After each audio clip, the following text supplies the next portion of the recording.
In this video, I'm going to show you how to factory default or reset your IP security camera. Here you can see we've navigated to the web login for this camera. I'm going to log into the admin user.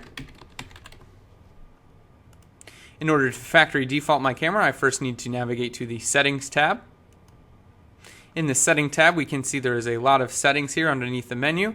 The default buttons happen to be found under the System and then Default submenu. Here you can see there are two options for defaulting.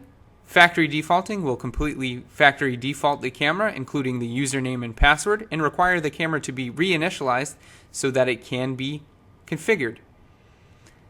The other default button will default almost all settings except for the network IP address, username and password, and other settings that are set during the initialization of the camera, such as the reset email address.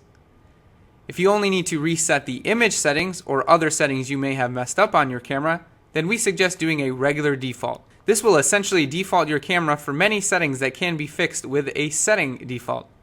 However, if you need to reinitialize your camera, then we recommend doing a factory default.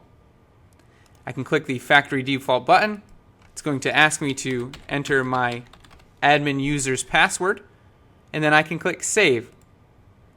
Now after clicking the save button, I've successfully went ahead and started the factory default process.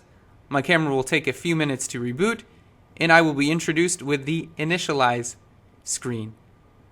Hopefully this video helps you factory default or reset your IP security camera. Thank you for watching.